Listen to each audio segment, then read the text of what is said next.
¿Qué tal, amigos? ¿Cómo están? Un placer reencontrarnos de nuevo aquí en Canal Fundos Forum, este espacio en el que reflexionamos sobre los asuntos que nos conciernen y lo hacemos, y esto es un lujo, con tiempo, con la posibilidad de hablar de las cosas que nos conciernen en el día a día y hoy con algo que nos une, porque en los tiempos que vivimos en donde por desgracia somos quizá demasiado individualistas o hay muchas cosas que nos separan, sin saberlo tenemos un factor común como es el lenguaje, el idioma y en nuestro caso el español.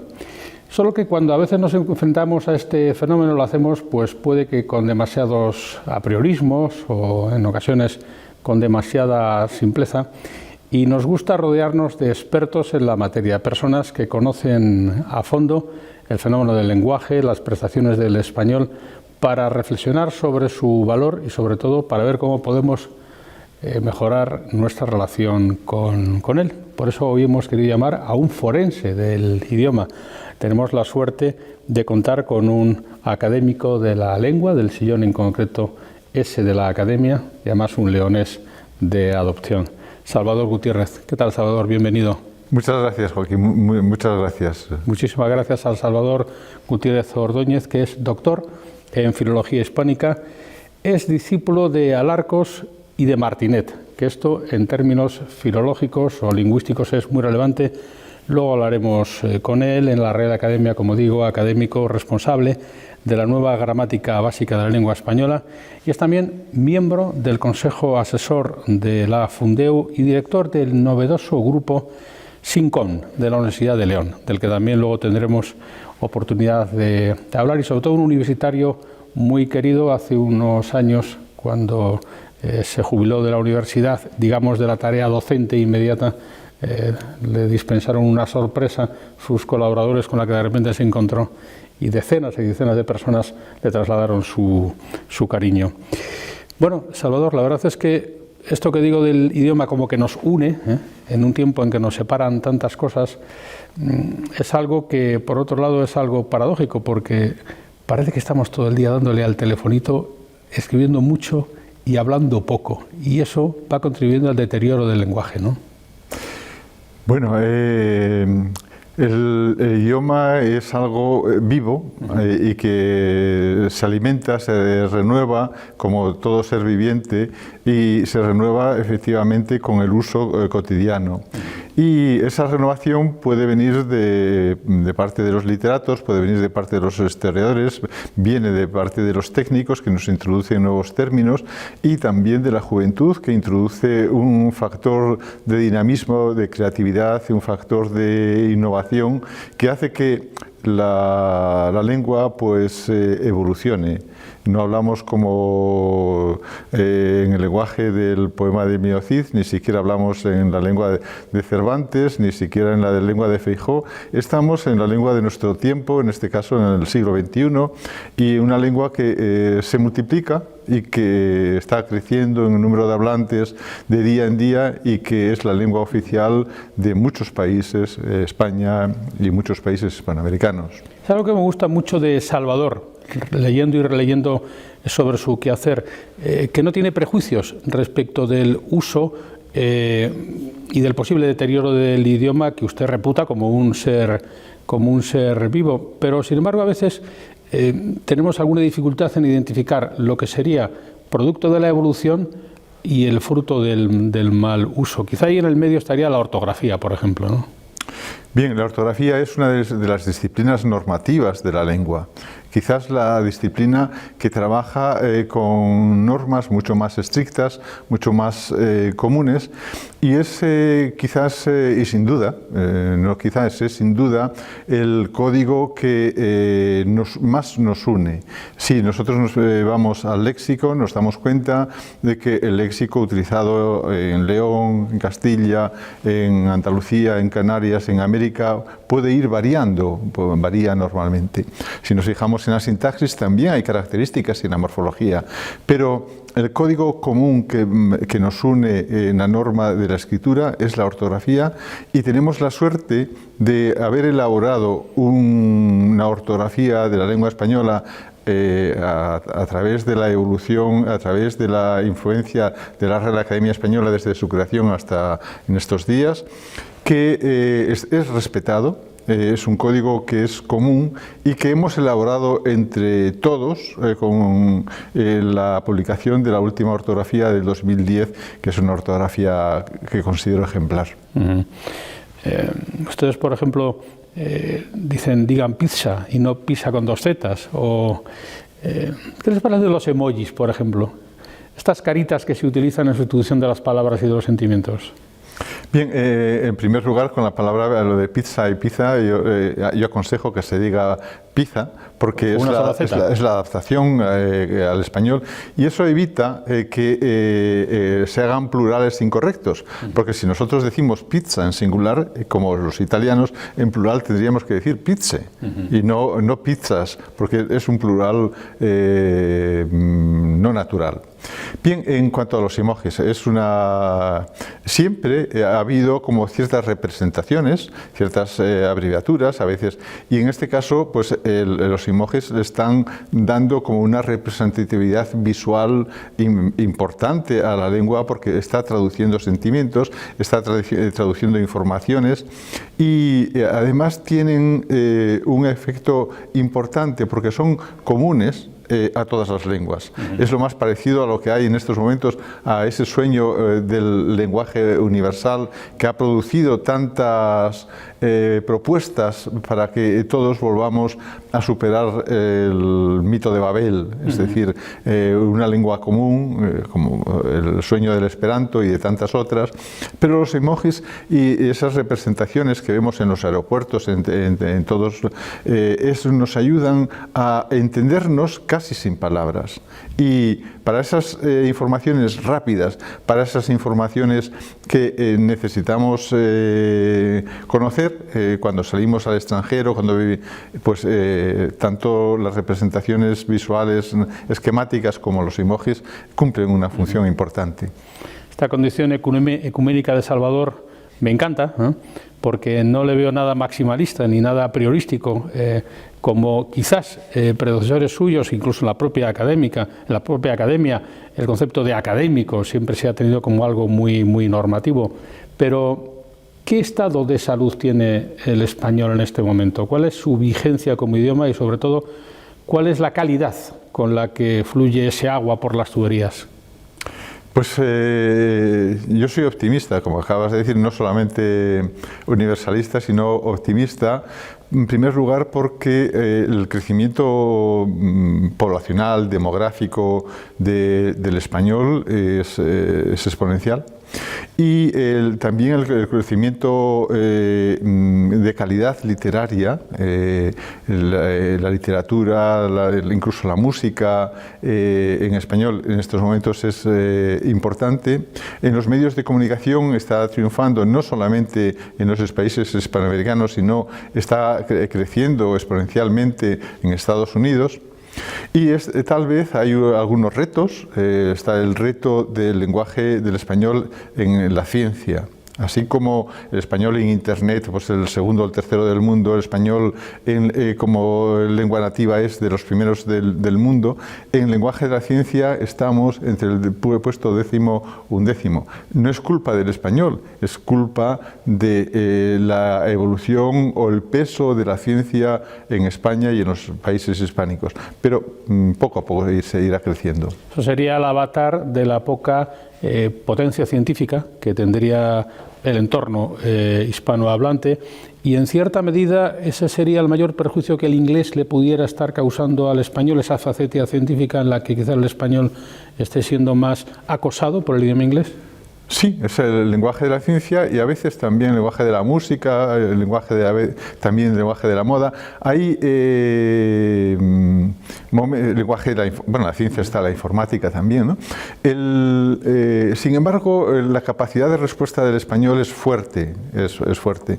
Es decir, la adaptación de los términos a la informática en español es grande.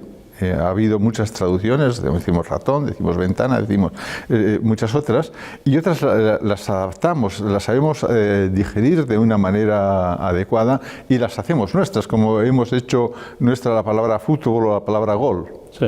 Entonces, el español tiene una plasticidad que nos hace que podamos asumir y hacer las nuestras palabras, que son nuevas, que designan realidades que no conocíamos y naturalmente que nos enriquecen si las hacemos nuestras. Yo no soy una persona que llame, no sé, que ponga el grito en el cielo, no sé. Simplemente veo que la lengua siempre ha evolucionado así, las lenguas han evolucionado así y que lo importante es saber adaptarse y saber adaptarlas. Y haciendo alusión a este carácter forense que le he querido yo dar a su presencia hoy con nosotros, Salvador, y en este mismo contexto, ¿qué opina sobre el hecho de que ahora se lea, no sé si más o menos, pero distinto, que ya los jóvenes de hoy se enfrentan a los libros de modo distinto a como se enfrentaban antes? ¿Y qué repercusiones cree que puede tener sobre la vigencia de un idioma como el nuestro, por ejemplo? Yo creo, en primer lugar, que sigue siendo muy importante que se lea. Es muy importante para el desarrollo cultural del individuo, de la persona. Y siempre digo que el niño que llega a los 13 años sin saber leer de una manera corrida, rápida y sin saber tener que fijarse en la materialidad de la escritura, es un niño que si no llega a dominarlo está casi perdido para poder seguir su educación. Es muy importante también para poder enterarse de lo que pasa en el mundo. No es tan importante que lo haga en el libro, que lo haga en la tablet, pero yo sigo, en este sentido soy más clásico y sigo prefiriendo que se haga dentro del libro, el papel, pero sobre todo que lea, que sepa seguir las noticias, que sepa disfrutar de la literatura, de la nueva literatura, de la literatura de su tiempo, de las canciones, etcétera, pero que sigue siendo de una importancia básica en la formación intelectual del individuo, pero considero fundamental. ¿Es algo que ustedes también pretenderían con esta función de proselitismo en SINCOM, la idea de dotar a la sociedad de instrumentos de gestión que nos permitan de alguna manera contribuir a la mejora de la salud media del idioma? Bien, SINCOM es un grupo de investigación, fundamentalmente un grupo de investigación de sintaxis comunicativa, es lo que significa SINCOM. Trabaja fundamentalmente en gramática no solamente la gramática básica de la morfología y la sintaxis de la oración, sino ampliada a la sintaxis pragmática, a la sintaxis de la comunicación, a la sintaxis de los textos, y de alguna manera tiene una proyección práctica, porque eso que estamos tratando de estudiar, de analizar en su estructura, lo que tiene un complemento segundo, que es cómo promover que esas estructuras sirvan para que el que esté aprendiendo a redactar, el que esté aprendiendo a escribir, ya sea en el idioma español como la lengua nativa o como lengua segunda, pues lo aprenda mejor, cuáles son los recursos de construcción de los párrafos, cuáles son los recursos de argumentación, cuáles son los recursos de la explicación, de la descripción. Ese tipo de mecanismos tratamos de analizarlos desde el grupo SINCOM. Es un grupo de investigación de aquí de la Universidad de León que trabaja en colaboración también con otros grupos de investigación de otras universidades para solicitar proyectos, para provocar un avance de lo que es el análisis sintáctico moderno hoy día. Porque seguiría siendo vigente ese axioma que en su momento se estableció así, al menos, de que hablamos como pensamos, que nuestra forma de expresión verbal es sincrónica con nuestra forma de pensar, o eso ya podríamos darlo por evolucionado en una sociedad un poco más iconográfica? Vamos a ver, ahí hay dos aspectos. Uno, es cierto que nosotros pensamos como hablamos, para entendernos, ¿no? Es decir, nuestro esquema comunicativo está de alguna manera gobernado, restringido por cuál es nuestra riqueza léxica. Nuestra manera de expresarnos está también dirigido por cuál es nuestro dominio de las construcciones sintácticas, de la forma de construir las oraciones y luego los textos. Y otra cosa es llegar a afirmar categóricamente que nuestras lenguas influyen decisivamente en la manera de pensar. Ahí yo creo que de alguna manera se ha exagerado. Sobre todo aquellos, vamos a decir, ilusionistas o ilusionados de que porque tienen una lengua esto quieren llevarlo a otros territorios de ámbito político, etcétera. Es cierto que lo que nos hace ver el mundo de una manera es la cultura. Y dentro de la cultura interviene la lengua. Pero nosotros podemos hablar español y pensar absolutamente distinto. No es un elemento condicionante, es un elemento coadyuvante con otros aspectos de tipo cultural. En ese sentido, podría decirse que eso también sería un poco evolución científica. Los propios estudiosos irían perfilando esta desincronía entre el pensamiento y el habla, que antes se tomaba como axiomática, en esta circunstancia que valoro mucho de su forma de pensar, de ser abierto, de no tener, digamos, ninguna oposición frontal a nuevos fenómenos que van ocurriendo, como por ejemplo en los fenómenos digitales. Y eso que es usted discípulo de Alarcos, que Alarcos era un academicista estricto, ¿eh? Usted se manifiesta venerador de don Emilio Alarcos, ¿no? Sí, vamos a ver, Alarcos fue un profesor, un investigador de su tiempo, y en su tiempo fue un gran innovador. Es decir, fue un innovador de la fonología, fue un innovador de la sintaxis, fue un innovador dentro de los métodos de análisis de la historia de la lengua. Es decir, yo de Alarcos he aprendido mucho de su forma de operar, de su forma de enfrentarse, de su forma de ver las nuevas realidades. Y era, desde el punto de vista normativo, era muy abierto. Es decir, había otros académicos, para entenderlos, mucho más correctores, mucho más... No, Alarcos era bastante abierto y se fijaba en el peso y en el paso de la lengua. Él siempre ponía ejemplos de... Por ejemplo, pues la peregrinación o cómo cambia la lengua. Hay un testimonio se llama del siglo IV, del Appendix Probi, en el que un gramático normativista pues decía vinea, non viña, mensa, non mesa, es decir, condenaba el mal uso en latín de unas 250 palabras. Bueno, pues todo lo que condenó triunfó.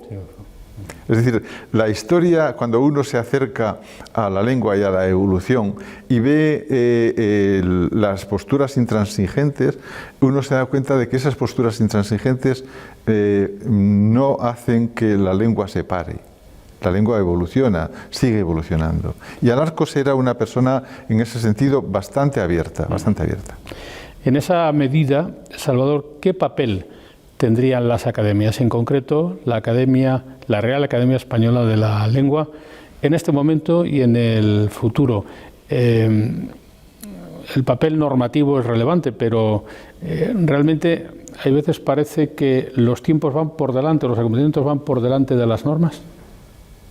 Bueno, naturalmente la lengua evoluciona y va por delante de los cambios admitidos, efectivamente, ¿no? Bueno, ha habido un cambio muy importante en las academias, en la Academia Española y en la Asociación de Academias, que es que antes la academia pues tenía como lema limpia, fija y da esplendor. Y hoy el lema de la academia, que está en el artículo 1 de los estatutos de la Real Academia Española, es fijar la unidad, es decir, trabajar porque el continuo evolucionar de la lengua no haga que la lengua se desgregue. Y en esta tarea se está trabajando, y está trabajando no solamente la Real Academia Española, sino todas las academias, y están trabajando en una política panhispánica. ¿Y eso qué quiere decir? Que quiere decir que todas trabajamos a la vez, que cuando se publicó la ortografía, es decir, cuando el año 2010 se publica la ortografía, antes nosotros habíamos tenido un montón de reuniones que se enviaban los borradores a las academias contestaban, nosotros y luego teníamos reuniones interacademia, que luego tuvimos la reunión final, y esa ortografía se hizo en común. El diccionario panhispánico de dudas se hizo en común. La gramática se hizo en común. Es decir, que de alguna manera estamos trabajando con un consenso, con todas las diferencias, pero donde todas las academias tienen una importancia grande. Yo dirijo en la academia lo que se llama la Escuela de Lexicografía Española. La Escuela de Lexicografía es un máster, da el título a la Universidad de León precisamente, y que tiene como fundamento formar a graduados hispanoamericanos fundamentalmente, que se forman en España en lexicografía, en ortografía y en otras disciplinas, gramática, y luego vuelven a América a ayudar a sus academias. Hay academias americanas que necesitan mucho apoyo. Hay de países que no están muy desarrollados económicamente, y academias que tienen un fundamento económico y de sustento débil, e incluso necesitadas de aporte intelectual, para entendernos, ¿no? Y llevamos 20 años con esta escuela, y en estos momentos ya hay en las academias académicos que han sido alumnos nuestros, e incluso ha habido una directora de la Academia de Panamá, concretamente Margarita Vázquez, que ha sido alumna nuestra. Es decir, es un trabajo muy ilusionante, muy importante, porque el panhispanismo, si no tiene la posibilidad de tener gente que apoye por debajo, por detrás, es una idea estupenda, pero es un gigante con pies de barro. Claro, está el movimiento natural de las mareas, la evolución del lenguaje por el uso, por el uso habitual, pero por otro lado están aquellos que intentan sustituir los alegatos políticos, por ejemplo, haciendo uso del idioma, que es el caso, por ejemplo, del lenguaje inclusivo famoso de ellas, ellos, ellas. He visto que la academia, pues ha reaccionado, lo ha hecho en modo normativo, pero no dogmático, como que a ustedes no les extraña que los políticos también quieran hacer uso del idioma en términos casi diríamos de herramienta profesional y política, ¿no? Vamos a ver, aquí hay varios planos. En primer lugar está la reivindicación de la mujer, la reivindicación feminista, que es absolutamente justa y que yo apoyo, evidentemente. Luego está aspectos de la relación de la lengua con este cambio, esta modificación. Hay usos o reivindicaciones que son totalmente correctas, es decir, y que la lengua ni la academia se opone a la creación, por ejemplo, de femeninos de profesión. Es decir, no es la lengua la que se opone a crear femeninos de profesión, ha sido la sociedad que no tenía, es decir, no asignaba a la mujer esos papeles en determinadas profesiones. No había futbolistas mujeres, no había mineras mujeres, etc. Y cuando no había diputadas en las Cortes de Cádiz mujeres, era imposible, no estaba permitido. Pero cuando aparecen esas profesiones, aparece el femenino, y eso es una evolución normal de la lengua. Es decir, cuando alguien se escandalizaba porque se decía cuando hace años, catedrática o ingeniera, eso no es para escandalizarse. Choca al principio, pero después de 10 usos no pasa nada. Otra cosa es el uso de niños y niñas en las duplicaciones, que yo considero innecesarias, porque el masculino genérico ni es machista ni es una herencia del patriarcado, y creo que es innecesario. Es uno de los grandes avances de la lengua en el sentido de conseguir mayor expresividad e incluso mayor economía. Pero si las mujeres quieren utilizar el masculino y femenino, tampoco es incorrecto. Es decir, no es incorrecto gramaticalmente decir niñas y niños. Es más pesado, pero no es incorrecto. Ahora, yo tampoco soy partidario de que eso sea obligatorio. Es decir, en esos puntos extremos, yo creo que ahí sí me opongo, vamos. Y luego ya está lo de la E, que eso ya es más avanzado. Bueno, eso niños, eso ya es... lo de niños y niñas, eso está bien, es decir, es correcto, se puede, pero la creación de un neutro, vamos a decir así, es una invención que no tiene fundamento gramatical. Es un sucedáneo. ¿Qué papel considera usted en ese sentido que cumplirían los medios de comunicación? ¿En qué medida usted, la Fundeu, el español urgente, que hay que improvisar sobre la marcha cuando está teniendo lugar un acontecimiento y el periodista lo está narrando, o en la urgencia de una redacción, ¿usted cree que en los medios de comunicación en España somos lo suficientemente conscientes del papel y del valor de la herramienta idiomática, o por el contrario lo fiamos todo al autocorrector? No, yo creo que toda persona que trabaje en un medio de comunicación tiene que ser consciente del papel que está desempeñando. Es decir, hace una especie de intermediario, una especie de sacerdocio entre la lengua, esa divinidad humana, de creación humana, y el usuario, ¿no? Es muy importante que respete la norma, que respete la riqueza de expresión. Es muy importante que transmita esa belleza de la buena construcción, de los buenos comunicadores al lenguaje. Y luego, pues lo que usted alude de Fundeu y también la Real Academia Española. La Academia tiene un departamento que es el Departamento de Español al Día, que dirijo, y que se ocupa precisamente de la norma. Todos los días respondemos a más de 700 consultas que nos llegan por Twitter y también a veces por internet, por un formulario, 700 consultas diarias. Eso es muchísimo. Es un departamento en el que trabajan 12 personas aquí en España y 2 en el extranjero, 2 en América.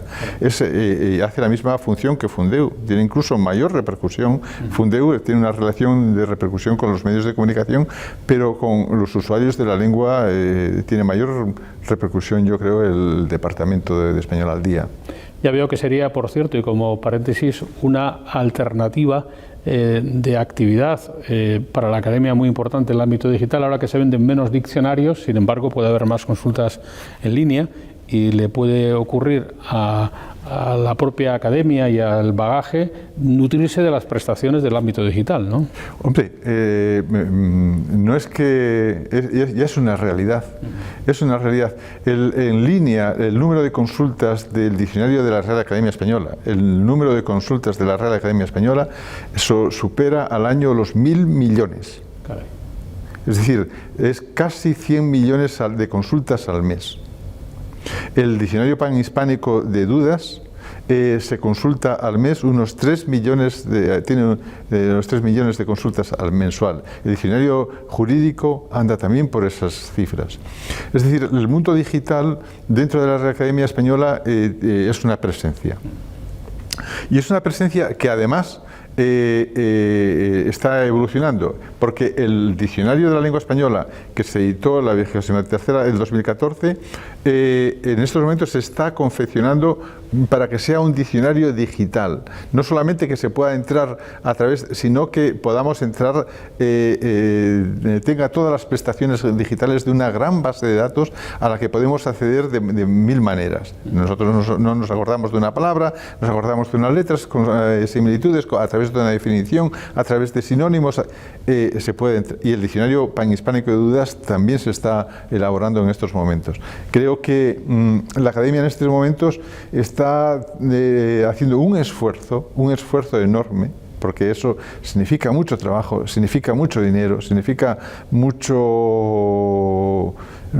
planificación, mucha visión y naturalmente estar para que la Academia de la Lengua Española sea un organismo del siglo XXI, como no lo es en estos momentos ninguna academia de lenguas que conozcamos. Se dice, Salvador, que el español es un recurso económico, sería como una, entre comillas, actividad industrial. Y se suele decir que es un recurso económico de futuro, en el que quizá Castilla y León, por ejemplo, podría encontrar yacimientos extra de actividad económica. ¿Esto es así o es algo exagerado? ¿Es un lugar común que solemos manejar? Es así. Realmente la respuesta es casi axiomática, es así. Está demostrado que el 15% del Producto Interior Bruto de un país, en este caso de España, está en relación con lo que se llaman industrias, entre comillas, industrias de la lengua. La capacidad de negocio entre países que tienen una misma lengua tiene una multiplicación un índice entre el 3 y el 5. Es decir, tú vas a hacer un negocio con un país, Alemania o Suecia, y lo haces con un país de tu misma lengua y la capacidad de relación es muy grande. Por eso la importancia que tiene la enseñanza de español como lengua extranjera, que está creciendo enormemente, exponencialmente, es grande. Y es grande porque algo que en Castilla y León, sobre todo la Universidad de Salamanca, pero bueno, otras universidades también, han sabido explotar, que es ese turismo de aprendizaje del español que tenemos la obligación de hacer. ¿Por qué? Porque bueno, el español de castellano, el español de España esta modalidad es bastante más prestigiada que otras y que de alguna manera yo creo que entra dentro de la posibilidad y casi de la obligación de potenciar todas las universidades. Hay institutos, hay academias, hay centros de enseñanza del español que están teniendo una importancia. Pero sobre todo es ese tipo de relación económica entre los países. Por eso el hecho de que en el futuro, en un futuro no muy lejano, el primer país hablante o el segundo país hablante de español sea Estados Unidos, que dentro de nada serán 50 millones de hablantes de español en Estados Unidos, tiene una repercusión, no diría brutal, pero casi. Y en ese sentido, ¿quién considera usted que son más relevantes prescriptores en el buen uso idiomático? ¿Los políticos, los influencers, que ahora tienen tanta relevancia, youtubers o instagramers, etcétera? ¿O eso hay que dejar que la sociedad fluya? Porque, por ejemplo, todos pensamos que quizá los políticos podrían hablar mejor y probablemente la idiomática no sea su faceta más brillante. De hecho, se piensa usualmente, yo soy de los que lo creen así, que el parlamentarismo es un arte en declive, que antes había mejores parlamentarios que ahora, y el piolet de un parlamentario es el idioma. Entonces, para usted, ¿dónde habría que tocar más para mejorar eso, para el buen uso del idioma? Hombre, siempre la formación. La formación es capital para que todos los usuarios, ya sean ingenieros, ya sean profesores, ya sean comunicadores, ya sean políticos, utilicen el idioma con mayor riqueza y con mayor propiedad. Otra cosa es que que el idioma vaya cambiando y que los políticos vayan cambiando. Hombre, nosotros no podemos pensar que los parlamentarios tengan hoy el mismo nivel o que su forma de expresarse sea la misma que la que tenía Castelar. ¿Por qué? En primer lugar, porque ellos entonces hablaban para los diputados, para los parlamentarios, que eran también personas bastante cultas. Pero en general hoy los políticos, incluso cuando están en el Parlamento, no están hablando para los parlamentarios, están hablando para los que ven la televisión fundamentalmente. Entonces ya ha cambiado un poquitín las coordenadas de la comunicación, quién habla y para quién habla y en qué lenguaje me expreso. Permítame, el tiempo se nos está acabando. Usted, discípulo de Alarcos, tuvo contacto también en París, creo que fue con Martinet. Sí, estuve en París con Martinet y después muchos años hasta que falleció. Estuve en la celebración de su 90 cumpleaños en París, tuve muy buena relación con él a través de todos los congresos de la Sociedad Internacional de Lingüística Funcional. Fue uno de los grandes maestros del siglo XX dentro de la lingüística. Una persona de un carácter trabajador. A mí me sorprendió porque, en París, en las clases, pero en los congresos era una persona que, siendo ya mayor, siendo una persona consagrada, se ponía en primera fila y estaba siguiendo, intervenía siempre, era un apasionado del lenguaje. Era tan purista en su proceder como en su forma de expresarse. Realmente, digamos que son personas que en eso alcanzan la excelencia en todas las facetas de su vida, pero le iba a preguntar, ¿cuál es el estado de salud de la lingüística en España y en concreto? ¿Están habiendo más lingüistas o no podría decirse que se trata de una disciplina especialmente ambicionada por los nuevos educandos o incluso por los nuevos investigadores? Bueno, yo creo que la salud es buena,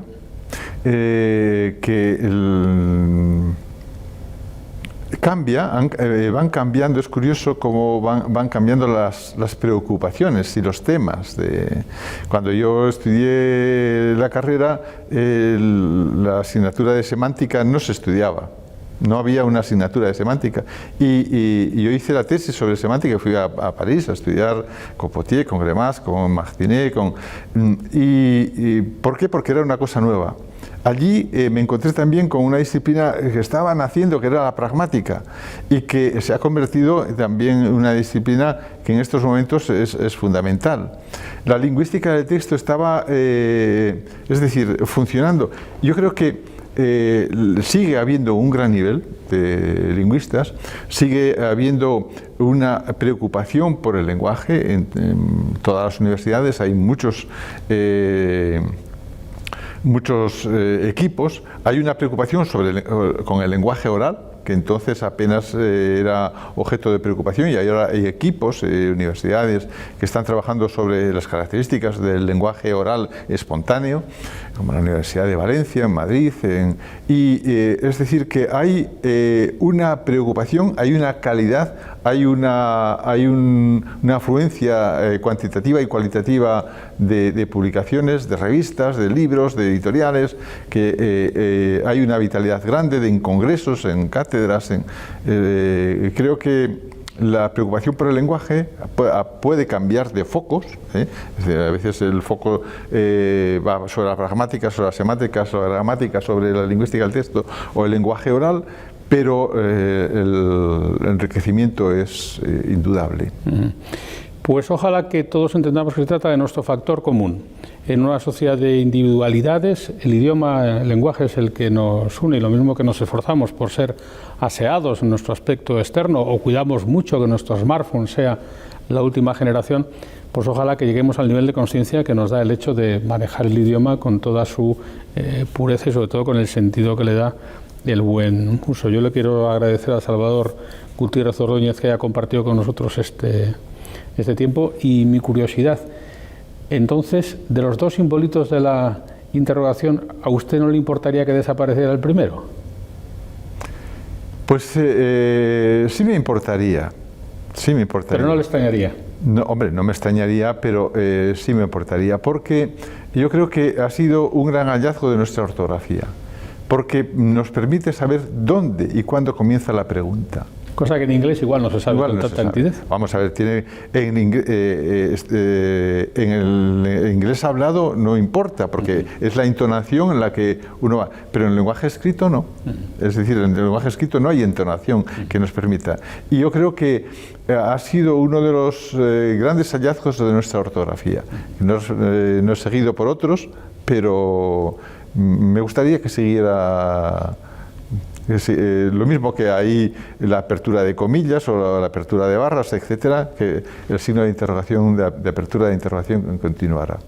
Pues nunca escucharon ustedes una aseveración más contundente, que quede ahí la interrogante. Gracias, Salvador. Muchísimas gracias a ustedes. Los interrogantes son muy importantes en la vida, son muy importantes en la lengua, pero también son muy importantes las respuestas y las actitudes abiertas para encontrar una comunicación común, fluida, que nos permita entendernos incluso en las diferencias. Un placer hablar del lenguaje, de su uso habitual y la herramienta que crea la civilización y que al fin y al cabo nos queda a los seres humanos, que es nuestra capacidad de expresarnos verbalmente. Y a ustedes, gracias por acompañarnos este tiempo aquí en nuestro encuentro en Canal Fundos Forum, y será hasta una próxima oportunidad.